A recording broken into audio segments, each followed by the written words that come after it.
Welcome to మన TV news. గత YCP ప్రభుత్వంలో ఎమ్మిగనూరు ఆసుపత్రి తీవ్ర నిర్లక్ష్యం చేశారని ఎమ్మెల్యే బివి జయనాగేశ్వర్ రెడ్డి విమర్శించారు. బుధవారం కర్నూలు జిల్లా ఎమ్మిగనూరు ప్రభుత్వ ఆసుపత్రిలో మీడియా సమావేశంలో ఎమ్మెల్యే మాట్లాడుతూ కూటమి ప్రభుత్వం అధికారంలోకి వచ్చాక ఎమ్మిగనూరు ప్రభుత్వ ఆసుపత్రి రూపురేఖలు మారిపోయాయని తెలిపారు. ప్రజలు సకాలంలో వైద్య పరీక్షలు సేవలు అందుతున్నాయని వెల్లడించారు. అత్యవసర పరిస్థితుల్లోనూ వైద్యులు అందుబాటులో ఉండేలా చర్యలు తీసుకోమని తెలిపారు. గతంలో గుండెపోటు స్ట్రోక్ వస్తే ఎక్కడికి వెళ్లాలో తెలియక ఎందరో ప్రాణాలు కోల్పోయారన్నారు. గుండెపోటుకు గురైన వారికి 40,000 రూపాయల విలువైన ఇంజెక్షన్ ను ప్రభుత్వం ఉచితంగా అందిస్తుండడం శుభ పరిణామమన్నారు. ఇటీవల నియోజకవర్గానికి చెందిన కొందరికి వైద్యులు ఈ ఇంజెక్షన్ ఇచ్చి ప్రాణాలు కాపాడారని తెలిపారు. ఆసుపత్రిలో వైద్య పరికరాలు, బెడ్స్ దశల వారీగా అన్ని సమకూరుస్తామని వివరించారు. అదేవిధంగా ఆసుపత్రి పాత భవనంలో త్వరలో దాతలు లేదా ప్రభుత్వం ద్వారా ప్రయోగశాల మారుస్తామన్నారు.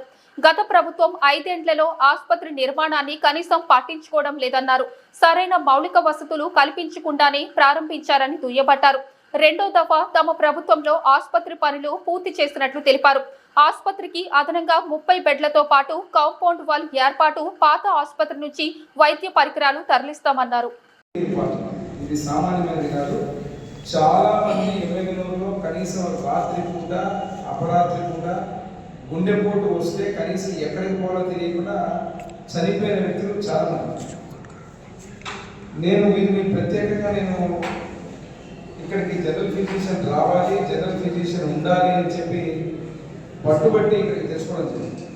వారు కూడా ఇక్కడికి వచ్చినప్పటి నుంచి ఏమంటే అత్యంత కీలకం నేను చెప్పింది, ఎందుకంటే డాక్టర్గా నాకు ఐడియా ఉంటుంది కాబట్టి ఈసీజీ రీడింగ్ అనేది చాలా ఇంపార్టెంట్. అది జనరల్ ఫిజిషియన్ వచ్చినటువంటి వ్యక్తి ఉండదు, ఆ కార్డియాలజిస్ట్ ఉండాలి. జనరల్ ఫిజిషియన్తో పాటు రానున్న రోజుల్లో ఇక్కడ కార్డియాలజిస్ట్ రావాలని ప్రయత్నం చేస్తామంటే ప్రస్తుతానికి మీరున్నారు కాబట్టి ప్రమాదంగా దాని ట్రీట్మెంట్లో ప్రభుత్వం ఇచ్చినటువంటి ఆ యొక్క ఇంజెక్షన్, అదేవిధంగా మీ యొక్క డయాగ్నోసిస్, ఈ రెండింటితోటి డాక్టర్ గారు ఎవరైతే ఈ యొక్క ఇంజెక్షన్ ద్వారా కొన్ని వందల వేల మంది ప్రాణాలు కాపాడే పరిస్థితి. దీనికి తోడు 40,000 రూపాయల ఇంజెక్షన్ ఉచితంగా ఇస్తుంది.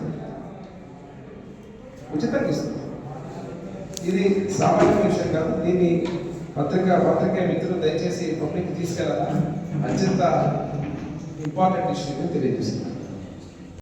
హాస్పిటల్లో కానీ క్రిటికల్ ఇష్యూస్లో కానీ సర్జరీస్లో కానీ రానున్న రోజుల్లో ఇంకొకటి కూడా ఆలోచన చేస్తున్నాం. ఇక్కడ ఓల్డ్ బిల్డింగ్ ఏదైతే ఉందో ఆ ఓల్డ్ బిల్డింగ్లో ఉన్నటువంటి మొత్తం ఇన్ఫ్రాస్ట్రక్చర్ కూడా గతంలో మా తండ్రి గారు కీర్తిశేషులు బివి మోహన్ రెడ్డి గారు ఉన్నటువంటి హాస్పిటల్ ఇప్పుడు లీకేజెస్ కానీ వాటర్కి సంబంధించినటువంటి వర్షం కానీ పడిన ఇబ్బందికరంగా ఉంది.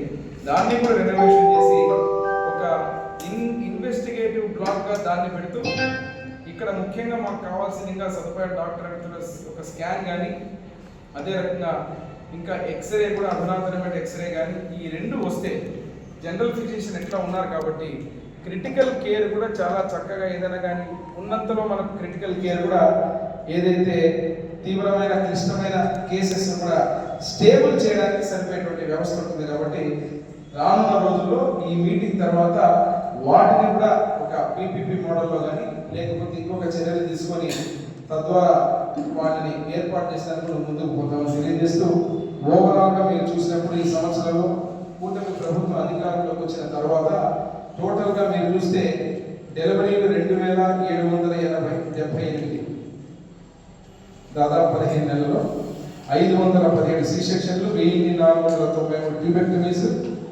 ఓవరాల్గా ఒక ల్యాబ్కి ఇన్వెస్టిగేషన్స్కి వచ్చినటువంటి వాళ్ళు 18,951 మంది పేషెంట్స్.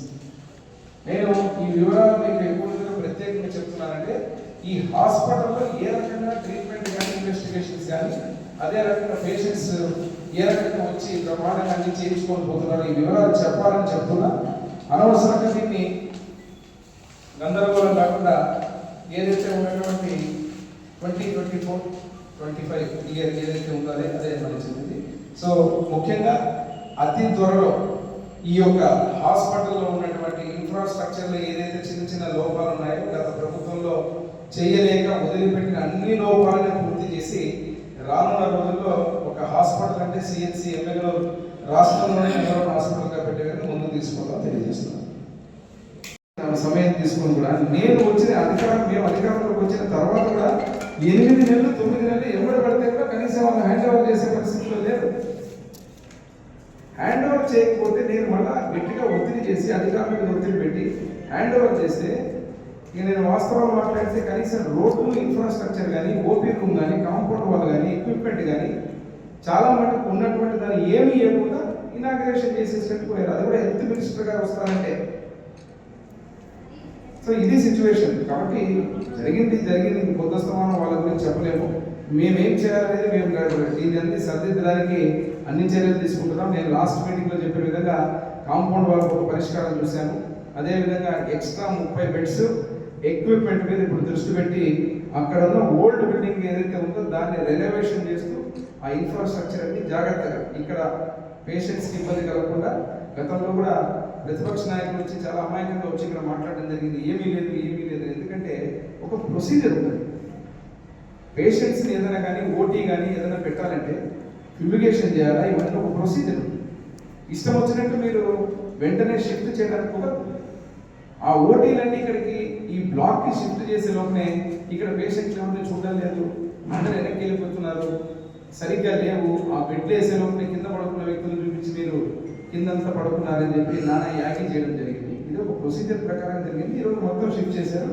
నేను కూడా చెప్తున్నాను, ఇంకా అక్కడ గత హెచ్డిఎస్ మీటింగ్లో ఆసుపత్రుల్లో ఏదైతే సదుపాయాల విషయం కానీ అదే రకంగా అత్యంత ముఖ్యమైనటువంటి క్రిటికల్ కేర్ గురించి నేను మాట్లాడడం జరిగింది శాసనసభ సమావేశాల ముందు. అదే రకంగా ఈరోజు మళ్ళీ కంప్లీట్గా ఏదైతే ఓల్డ్ బిల్డింగ్ నుంచి షిఫ్ట్ అయిన తర్వాత న్యూ బిల్డింగ్ ఈరోజు కంప్లీట్గా మొత్తం షిఫ్ట్ చేయడం జరిగింది. దాంట్లో భాగంగా ఒక ఆర్థో ఈఎన్టీ ఈ 2 డిపార్ట్మెంట్లకు సంబంధించిన ఓటీ సర్జరీ తప్ప మిగతా దాంట్లో ఇంకా ఓల్డ్ బిల్డింగ్లు ఏమీ లేవు. దీంట్లో ముఖ్యంగా ఈరోజు నేను ప్రెస్ మీట్ పెట్టడానికి కారణం ఏంటంటే లాస్ట్ టైం నేను చెప్పినటువంటి మన ఎమ్మెల్యేనూరు నియోజకవర్గంలో అత్యంత ముఖ్యమైనది చాలామంది గుండెపోటు, స్ట్రోక్, మయోకార్డియల్ ఇన్ఫార్క్షన్ సంబంధించినటువంటి ఏదైనా కానీ వ్యాధి కానీ లేకపోతే క్రిటికల్ సిచ్యువేషన్ వచ్చినప్పుడు ఇక్కడ హాస్పిటల్లో ఆ యొక్క ఎమర్జెన్సీ సర్వీస్లో కాపాడేటువంటి వ్యవస్థ ఇంతకుముందు లేదు. ఇప్పుడు ఎమ్మెల్యేలో అదే రకంగా రాష్ట్రంలో కూడా కూటమి ప్రభుత్వం అధికారంలోకి వచ్చిన తర్వాత ఈరోజు ముఖ్యంగా ఏదైతే నేను అసెంబ్లీ సమావేశంలో మాట్లాడడం జరిగింది హెల్త్ డిస్కషన్ మీద అత్యంత ముఖ్యమైనటువంటి మయోకార్డియల్ ఇన్ఫార్క్షన్ లాంటి వ్యాధులకు ట్రీట్మెంట్ ఏదైతే మన థ్రాంబోలైటిక్ ఆ క్లాట్ని థ్రాంబోలైసిస్ ఇంజెక్షన్ ఏదైతే ఉందో 40,000 రూపాయలు. ఇది పేదవాళ్ళకు 40,000 రూపాయలు. ఆ సమయంలో క్లిష్ట సమయంలో ఆ ఇంజెక్షన్ చేస్తే మనిషి బ్రతికేటువంటి పరిస్థితి. దాని తర్వాత స్టేబుల్ అయిన తర్వాత ఆ వ్యక్తిని మళ్ళీ మనం కర్నూలుకో లేకపోతే టెక్స్టైల్కో పంపించేటువంటి పరిస్థితి. దానికి సంబంధించిన దానికి 2 కావాలి. ఒకరు జనరల్ ఫిజిషియన్ కావాలి ఇక్కడ. అదే రకంగా జనరల్ ఫిజిషియన్ లేని చోటని నేను మన అసెంబ్లీలో మాట్లాడడం జరిగింది. టెలిమెడిసిన్ ద్వారా ఏదైతే మనం ఈసీజీ రీడ్ చేసి ఆ ఈసీజీ రీడింగ్స్ బట్టి ఇమీడియట్గా ఇంజెక్షన్ ఇచ్చే వ్యవస్థ ఉండాలని చెప్పాను. దీంట్లో ఈరోజు ఏదైతే ఆది నాగేష్ గారు డాక్టర్ గారు జనరల్ ఫిజిషియన్ మన ఎమ్మెల్యేకు రావడం చాలా సంతోషం. నేను మన హెచ్డిఎస్ మీటింగ్ తర్వాత ప్రత్యేకంగా ఇక్కడ జనరల్ ఫిజిషియన్ అవసరం అని చెప్పినప్పుడు వారు జనరల్ ఫిజిషియన్ ఇక్కడికి రావడం, అదే రకంగా 2 సివిల్ సర్జన్స్ ఎవరైతే ఉన్నారో 2 కూడా అడిషనల్గా మళ్ళీ మన హాస్పిటల్కి రావడం జరిగింది. వీరి రాకతో నేను ఏం చెప్తున్నానంటే ప్రభుత్వం తీసుకున్న చర్యలతో ఎవరైనా కానీ గుండెపోటుతో కానీ ఏదైనా ఇటువంటి క్రిటికల్ స్ట్రోక్ వచ్చినటువంటి పరిస్థితుల్లో గతంలో ఎక్కడికి పోవాలో తెలియని పరిస్థితి. ఆ డైరెక్టే ప్లేస్ని ఈరోజు 40,000 రూపాయల ఇంజెక్షన్ని గవర్నమెంట్ ఉచితంగా ఇస్తాం, ఫ్రీగా ఇస్తాం. కానీ స్కాన్ ఉండాలి. ఇప్పుడు డాక్టర్ వచ్చారు, రేపు ఏదైనా ఎమర్జెన్సీ వచ్చింది. నిన్న దురదృష్టం చెప్తున్నా. గుడేకల్లో ఒక సంఘటన జరిగింది.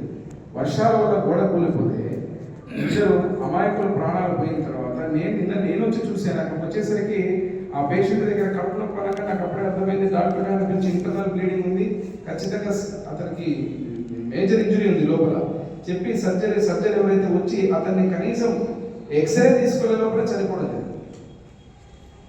అంటే ఇవన్నీ సంఘటనలు జరగడానికి కారణం ఏంటంటే ఈ ఎక్విప్మెంట్ కొన్ని సరిగ్గా లేకపోవడం, కనీసం ఉన్నా కూడా నేను చెప్పినటువంటి క్రిటికల్ ఇంజెక్షన్స్ కానీ క్రిటికల్ డాక్టర్స్ మేనేజ్ చేసే డాక్టర్స్ లేకపోవడం వల్ల తీవ్ర నష్టం జరుగుతాం. సో ఇప్పుడు ఒక్కొక్కరు వ్యవస్థని సరిదిద్దుకుంటూ ఈ యొక్క డాక్టర్స్ కానీ మీరు చెప్పినటువంటి ఆ స్కాన్ ఏ పద్ధతిలో ఏదైనా దాతలు ముందుకు వస్తారా, లేకపోతే ఇంకా ఏ రకమైనటువంటి గవర్నమెంట్ నుంచి చేస్తామా, లేకపోతే బీపీపీ మోడలా, ఏదో మొత్తానికైతే డెఫినెట్గా ఇన్వెస్టిగేటివ్ బ్లాక్ బ్రహ్మాండమైన బ్లాక్ ఏర్పాటు చేయబోతున్నాం. ఆ ఓల్డ్ బిల్డింగ్లో చేస్తాం. అదే రకంగా హాస్పిటల్ విషయంలో కూడా బెడ్స్ ఏదైతే తక్కువ వచ్చాయో, ఎక్విప్మెంట్ ఏదైతే ఉందో అన్ని లోటు పడుతున్నామని బ్రహ్మాండంగా దాన్ని ఒక్కొక్క దాన్ని ఒక్కొక్క దశల వారీగా మనం అన్ని సర్దిద్దుతామని తెలియజేస్తున్నాం. వచ్చాక చిన్న విషయం కాదు ఇది. పేదవాడికి హాస్పిటల్కి వచ్చినప్పుడు గుండెపోటు వస్తే 40,000 రూపాయల ఇంజక్షన్ పెట్టుకునేటువంటి పరిస్థితి ఉంది. ఈరోజు ప్రత్యేకంగా నేను ముఖ్యమంత్రి వర్యులు నారా చంద్రబాబు నాయుడు గారికి, అదేవిధంగా ఇక వైద్య మార్చులు ఎవరైతే శాఖ మార్చులు ఉన్నారో వారికి ప్రత్యేకంగా ధన్యవాదాలు తెలియజేస్తున్నాను. ఈరోజు ఎక్కడైతే ఈ ఈ ఈ ఇంజక్షన్ యొక్క ఫలితం ఇప్పటికీ నేను చెప్తున్న డాక్టర్ గారిని విచారిస్తుంటే 2-3కి రీసెంట్గా సేమ్ ఇటువంటి స్ట్రోకే ఎమ్మెల్యేకి వచ్చింది. వచ్చిన వెంటనే వాళ్ళ ఇంజక్షన్ వేసిన వెంటనే వాళ్ళు బ్రతకడం జరిగింది, స్టేబుల్ చేసి మళ్ళీ పంపించడం జరిగింది అని చెప్పి నేను ప్రత్యేకంగా ఈరోజు మా డాక్టర్స్ కూడా ధన్యవాదాలు తెలియజేస్తున్నా. ఇటువంటి క్రిటికల్ ఇంజెక్షన్స్ కానీ పేదల కోసం వైద్యం అందించినటువంటి కూటమి ప్రభుత్వానికి మరొకసారి ధన్యవాదాలు తెలియజేస్తూ, ఈరోజు ఇక్కడ చూస్తే మీరు ఈ నెలలో దాదాపుగా నార్మల్ డెలివరీస్ 860 అయినాయి, సి సెక్షన్స్ 276, ట్యూబెక్టమీలు 444, ఇన్ పేషెంట్లు పీడియాట్రిక్స్లో చిన్నపిల్లలకు సంబంధించిన దాంట్లో 321, అదే రకంగా సర్జికల్ ఎన్సీఓ ఎవరైతే 589 పేషెంట్స్ ఉన్నారు ఇన్ పేషెంట్స్, అదే రకంగా ఆఫ్తాలు 190, అదే రకంగా గైనిక్కి సంబంధించి 1027, అదే రకంగా ఇక్కడ ఎన్టీఆర్ వైద్య సేవ కింద ఉన్నటువంటి ఆఫ్తాలు కానీ, ఆర్థో కానీ, ఈఎన్టీ కానీ, జనరల్ సర్జరీ కానీ, జనరల్ మెడిసిన్ కానీ ఇవన్నీ కలుపుకుంటే దగ్గర దాదాపుగా 2,000 మంది పేషెంట్స్ ఈ నెలలోనే. వీళ్ళందరికీ కూడా ట్రీట్మెంట్లు, అదే రకంగా సర్జరీస్, అదే రకంగా ఎన్టీఆర్ వైద్య సేవ కింద ఉచితంగా చూడడం జరిగింది. నేను ప్రత్యేకంగా ఈ ప్రెస్ మీట్ పెట్టి మీకు చెప్పడానికి కారణం ఏమంటే, అనవసరంగా హాస్పిటల్లో తప్పుడు సంకేతాలు ఇచ్చేటువంటి వ్యవహారాలు జరగకూడదు. ఎందుకంటే ఇది చాలా క్రిటికల్ కేర్, ఆరోగ్యానికి సంబంధించి, ప్రజల ఆరోగ్యానికి సంబంధించినటువంటి విషయం. ఇక్కడ సదుపాయాలు ఈరోజు చూస్తున్నారు హాస్పిటల్ కంప్లీట్ ఫుల్ ఫ్లెడ్జ్గా మొత్తం షిఫ్ట్ అయిన తర్వాత, గతంలో నేను చెప్పాను ఏదైతే ఈ యొక్క ఇన్ఫ్రాస్ట్రక్చర్లో కాంపౌండ్ వాల్ పోగొట్టారు, ఆ కాంపౌండ్ వాళ్ళు కూడా పరిష్కారం చేసుకుని మన నేను అసెంబ్లీ సమావేశాలు పోయినప్పుడు హెల్త్ మినిస్టర్ గారి దృష్టి తీసుకెళ్లి దానికి కూడా ఏ రకంగా మన మున్సిపాలిటీకి సంబంధించినటువంటి షాపులు, అదే రకంగా కాంపౌండ్ వాళ్ళ తద్వారా అయ్యేటట్టుగా పర్మిషన్ కూడా పెట్టి వారి దగ్గర గురించి ఆమోదాన్ని తీసుకొచ్చే విధంగా ముందుకు పోవడం జరిగింది. త్వరలోనే దాని కాంపౌండ్ వాళ్ళు కూడా చేసేస్తాం. గత ప్రభుత్వంలో ఈరోజు మేము శాంక్షన్ చేసిన హాస్పిటల్ ఉన్నటువంటి ఇన్ఫ్రాస్ట్రక్చర్ కూడా ఓపీ రూముల దగ్గర నుంచి అన్ని పరిచినటువంటి పరిస్థితి. దీన్ని అన్ని గాడిలో పెట్టి అదే రకంగా ఉన్నటువంటి డాక్టర్స్, ముఖ్యంగా నేను ఏదైతే ఇన్ని రోజులు లేనటువంటి జనరల్ ఫిజిషియన్ ఈరోజు 100 హాస్పిటల్గా ఆది నాగేష్ గారు రావడం చాలా సంతోషం. నేను ప్రత్యేకంగా డాక్టర్ గారికి, అదే రకంగా హాస్పిటల్లో ఉన్నటువంటి ఈ యొక్క ఎవరైతే ఉన్నటువంటి డాక్టర్స్ కొత్తగా వచ్చారో వాళ్ళందరూ కూడా ధన్యవాదాలు తెలియజేస్తున్నా, ప్రభుత్వానికి ధన్యవాదాలు తెలియజేస్తున్నా.